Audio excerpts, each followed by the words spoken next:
Bismillahirrahmanirrahim. Hafizahullah, al-hadithul khamis wal ishrun, hadis yang ke-25 an Abi Hurairah ghafarallahu lahu wa li ummih qala qila li Rasulillah sallallahu alaihi wasallam, ditanyakan kepada Rasul sallallahu alaihi wasallam, ayyun nisa'i khairun, wanita yang bagaimana yang paling baik, maksudnya istri yang bagaimana yang paling baik. Qala allati tasurruhu idza nadhar wa tuti'uhu idza amar wa la tukhalifuhu fi nafsiha wa maliha bima yakrah. Rawahu an-Nasa'i wa sahhahahu al-Albani. Beliau mengatakan, yaitu wanita yang menyenangkan dia, yaitu menyenangkan suaminya apabila suaminya melihat, dan mentaati dia apabila dia memerintahkan, dan tidak menyelisihi dia di dalam masalah dirinya si istri tadi, atau hartanya, yaitu hartanya istri tersebut, bima yakrah, dengan sesuatu yang suami tidak menyukai. Hadis diriwayatkan oleh Nasa'i, disahihkan oleh Al-Albani. Hadis ini membahas tentang ciri-ciri wanita salihah. Jadi yang biasa disebut wanita salihah, demikian juga yang sudah kita bahas kemarin, yaitu fadfar bidzatid din, carilah wahai para lelaki istri yang salihah, yang memiliki agama. Maka ciri-ciri salihah ini disebutkan oleh Nabi sallallahu alaihi wasallam dalam hadis ini. Ada 3 sifat wanita salihah. Yang pertama, tasurruhu idza nadhar, apabila suami melihat maka dia menyenangkan suaminya. Ini meliputi 2 hal, yaitu menyenangkan suami dari sisi zahir, karena istri ini misalnya berdandan kepada suami, ya, sehingga tampak menarik terhadap suami.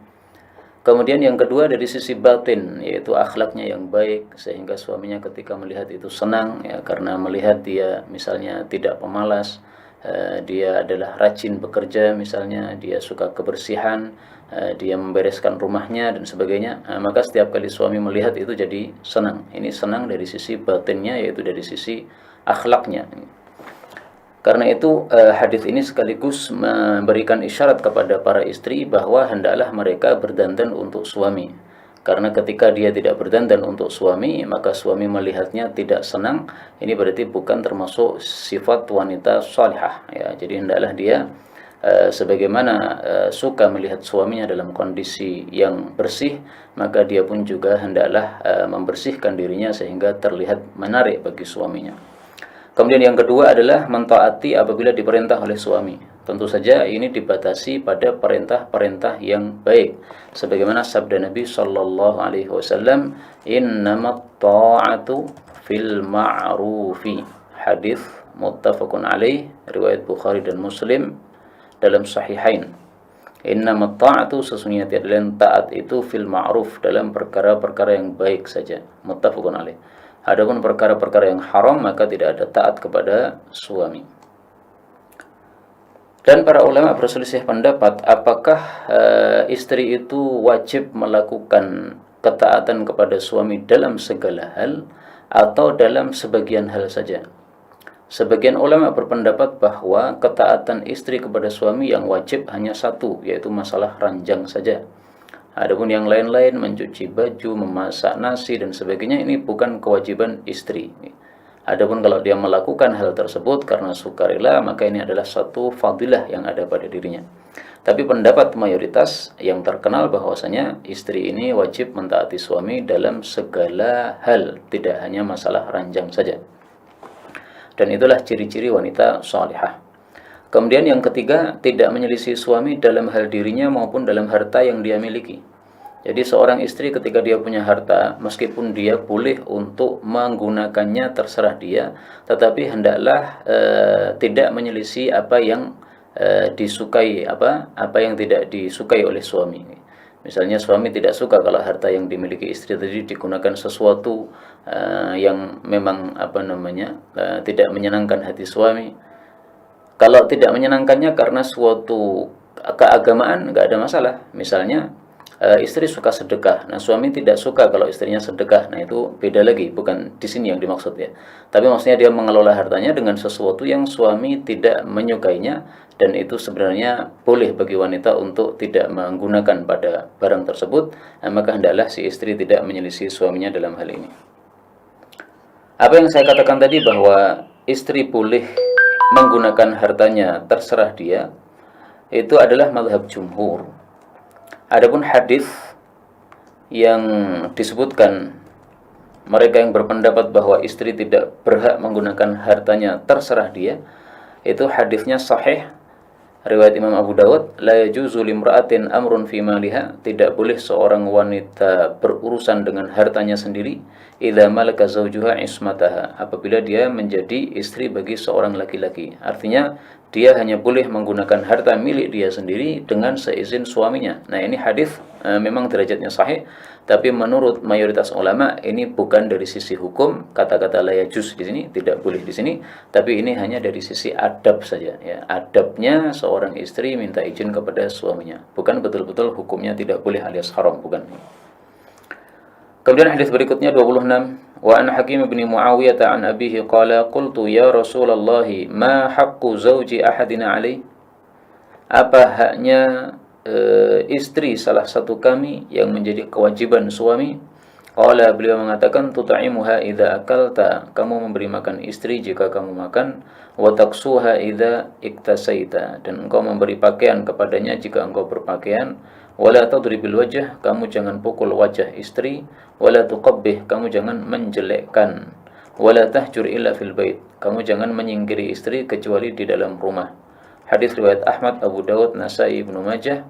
Rawahu Ahmad wa Abu Dawud wa Nasai wa Ibnu Majah wa 'allaqal Bukhari ba'dahu. Dan Imam Bukhari meriwayatkan secara ta'liq sebagian dari hadis ini, yaitu pada kalimat terakhirnya ya, wala tahjur illa fil bait. Ini yang diriwayatkan oleh Bukhari secara mu'allaq. Wa sahahahu Ibnu Hibban wal Hakim, dan hadis ini sahih menurut Ibnu Hibban dan Hakim. Hadis ini membahas tentang hak para istri. Ada 5 hak yang disebutkan oleh Rasul Shallallahu Alaihi Wasallam. 2 hak yang pertama adalah perintah kepada suami. 3 hak ketiga berikutnya adalah larangan kepada suami. Adapun perintah yaitu memberi makan kepada istri, kemudian memberi pakaian kepada istri. Kalau istilah kita biasanya menyebutnya sandang dan pangan ya. Adapun papan tidak disebutkan dalam hadis ini karena sudah masyhur yang namanya orang Arab kalau zaman dulu menikah itu dia sudah siapkan tempat untuk istrinya, sehingga disebutkan bana 'alaiha ya. Kalau orang suami sudah kumpul dengan istrinya itu karena dia sudah membangun satu rumah, bana ya, sudah membina bangun satu rumah, kemudian istri dimasukkan pada rumah tersebut. Maka tidak disebutkannya papan di sini bukan berarti bahwa suami tidak wajib memberikan papan kepada istri. Maka ada sandang, pangan sama papan ya. Adapun tempat tinggal itu tidak harus milik suami, boleh bersama mertuanya, boleh juga bersama bapaknya suami atau ngontrak, yang penting ada tempat tinggal yang ditinggali oleh istri. Kemudian 3 larangan berikutnya adalah jangan pukul wajah. Jadi memukul itu boleh karena yang dilarang adalah memukul wajah, sehingga memukul selain wajah boleh, tetapi pukulan kepada istri dibatasi oleh Nabi Shallallahu Alaihi Wasallam adalah pukulan yang ghairu mubarrih, yang tidak menyebabkan luka ya. Dan itu pun dipukul jika fa'alna dzalik, apabila istri itu tidak taat kepada suami.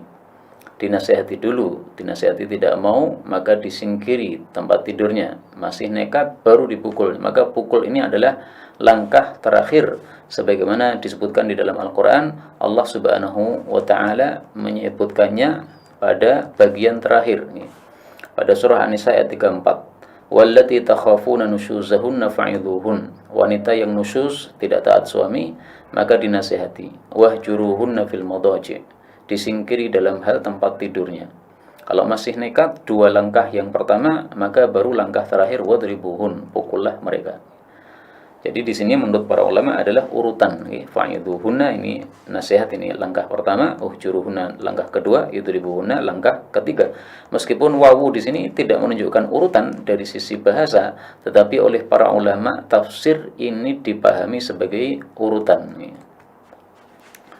Kemudian berikutnya wala tuqabbih, jangan memburukkan. Dalam riwayat Abu Dawud itu kalimatnya wala tuqabbihil wajha, jangan memburukkan wajah. Artinya jangan mengatakan wajahmu jelek, ya. Ini menyakiti hati ini. Karena wajah itu adalah bagian paling mulia pada tubuh manusia, sehingga ini jangan disentuh dengan kata-kata yang kasar seperti itu. Kemudian dalam syarah disebutkan bahwa la tuqabbih itu tafsirnya salah satunya adalah jangan mengatakan qabbahakillah, semoga Allah menjelekkan kamu. Ini adat orang Arab kalau itu, ya. Jadi ketika marah kemudian dia mengatakan qabbahakillah atau qabbahakallah. Nah, itu jangan diucapkan doa-doa jelek seperti itu. Maka ringkasnya, jangan menjelekkan istri dari sisi fisiknya, baik itu wajahnya maupun yang lain-lainnya. Demikian juga jangan mendoakan jelek kepada istri. Kemudian larangan yang ketiga adalah jangan menyingkiri istri kecuali di dalam rumah. Di dalam rumah artinya mungkin pindah kamar saja, ya. Atau misalnya istri tidur kemudian disingkuri, yaitu suami tidak mau menghadap kepada istrinya karena istrinya tidak taat, nih. Nah, maka ini dilarang untuk menyingkiri istri kecuali dalam rumah. Kalau keluar rumah tidak boleh. Ini menurut hadis ini, ya. Tetapi oleh Imam Bukhari ini dianggap tidak sahih. Artinya ini tidak diamalkan hadis ini. Menunjukkan bahwa yang lebih sahih adalah boleh menyingkiri istri di luar rumah. Mari kita lihat, ya, dalam Sahih Bukhari supaya lebih jelas apa yang saya maksud di sini.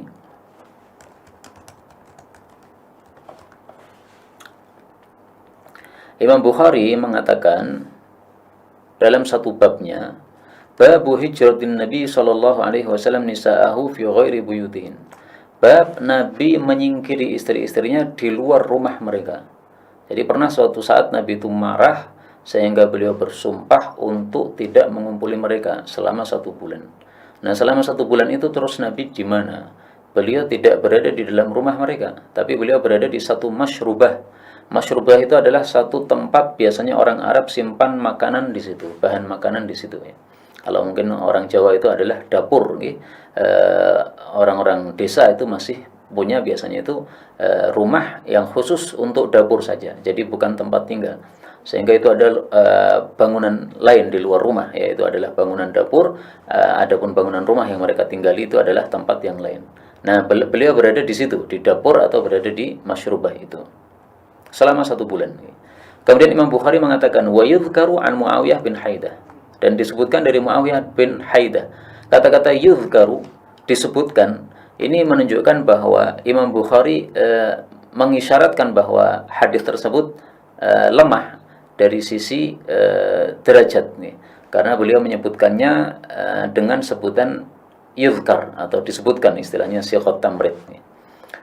Bahwasanya Nabi bersabda, ghaira alla tahjur illa fil bait. Kamu jangan singkiri istrimu kecuali di dalam rumahmu, ya. Maka Imam Bukhari berkomentar, wal awwalu asahhu. Hadis yang pertama lebih sahih, yaitu bahwa boleh seorang suami menyingkiri istri di luar rumahnya. Nah, maka wala tahjur fil bait ini adalah masalah yang diperselisihkan oleh para ulama. Apakah memang tidak boleh betul-betul menyingkiri istri di luar rumah, ataukah boleh? Kalau kita gabungkan antara dua hadis tadi sebenarnya bisa, ya. Jadi larangan ini memang sahih, jangan menyingkiri istri kecuali di rumah. Tetapi Nabi sendiri melakukan menyingkiri istri di luar rumah. Nah, berarti kalau digabungkan adalah bahwa lebih afdalnya, jadi larangan ini larangan untuk perintah untuk tidak menyingkiri istri adalah perintah nadab, ya, perintah sunnah. Perintah untuk menyingkiri istri dalam rumah adalah perintah sunnah, sehingga kalau menyelisihinya tidak ada masalah karena dilakukan juga oleh Rasulullah sallallahu alaihi wasallam. Wallahu a'lam bishawab.